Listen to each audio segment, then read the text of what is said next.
Standard deviation. Standard deviation is another way that you can find as far as how data compares to each other. So like, let's say for instance, I have those 6 pieces. Standard deviation is not terrible to find. It's on the tedious side, especially according to how many things of data you have. It's weird because most of you probably never done it before. But if you stick with me, it's just a matter of being methodical and knowing the formulas. Well, each of those, I just put them in order, and I put them in ascending order, and you'll see why. There's a little shortcut I'll show you if you want to use it. If not, just let your calculator do the work. But the first column is x minus x bar. Now, x bar is just fancy math lingo for the average or for the mean. Whichever term you like better, it means the same thing. But to find it, this first column, it's literally x is the piece of data minus the average. So if we want to fill out this column, we've got the x's, we just don't have the average. So we got to find them. So let's add them all up. I'll just use this one because it's closer. 10 and 18 and 19, 25, 29 and 31, 132. Then to find the average, divide by 6, and thankfully, 22. So what you're going to do with each one is say 10 minus 22, negative 12. 18 minus 22, negative 4. 19 minus 22, negative 3. 25 minus 22, 26 minus 22. I'm sorry, 29 minus 22. 31 minus 22. And so that's this column. Now for your next one, what we want to get to, we're going to square everything we have in that first column. And then we're going to add them up. So 12 squared, 4 squared, 3 squared, 3 squared, 7 squared, 9 squared.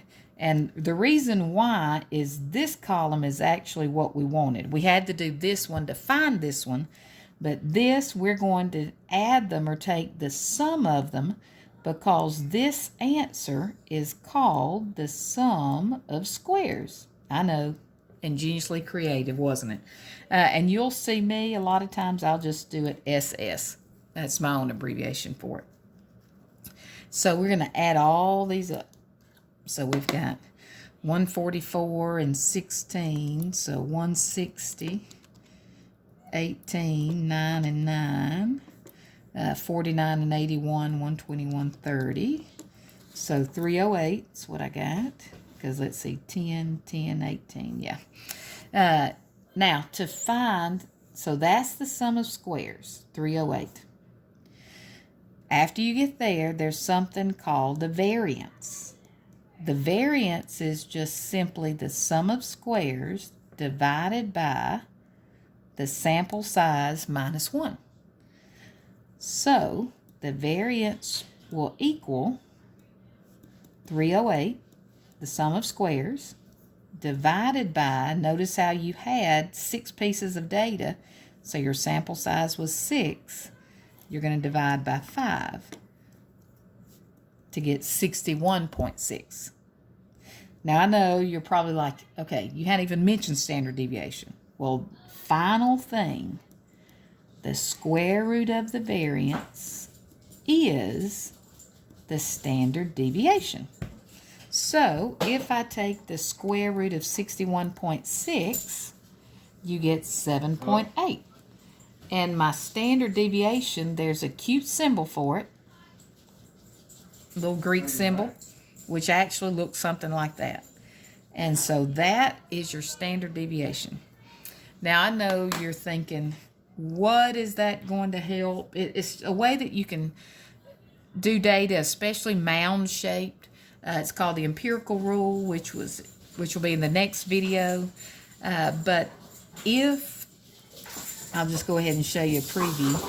If the data is mound shaped, and you know Oh, well, never mind. Z-scores actually comes first, and that's next. But the standard deviation, or the mean, to give you a preview, I'll go ahead. The mean is 0, but as far as, because it doesn't, it has a standard deviation of 0 because it doesn't vary from itself, because it is itself. Well, then according to how many standard deviations you go, like 1 to the left, 1 to the right, 2 to the left, 2 to the right, that tells you there's something called the empirical rule that tells you what percent of data has to lie between 1 and -1 standard deviations, 2 and -2, 3 and -3. And I'll leave that for that lesson, so can watch that video. So it's important. It has more later applications, but as far as to find it, remember, first do the average or the mean. So that would be the data minus the average. Notice how the ones below 22 or the average are negative. The ones that are above 22 are positive. Then this column, you're squaring them because the answer is the sum of squares. Then by the formula tells us variance is sum of squares divided by sample size minus 1. So 6 minus 1, 5. And then square root of the variance, standard deviation. As usual, hope this was of help to you. See you soon.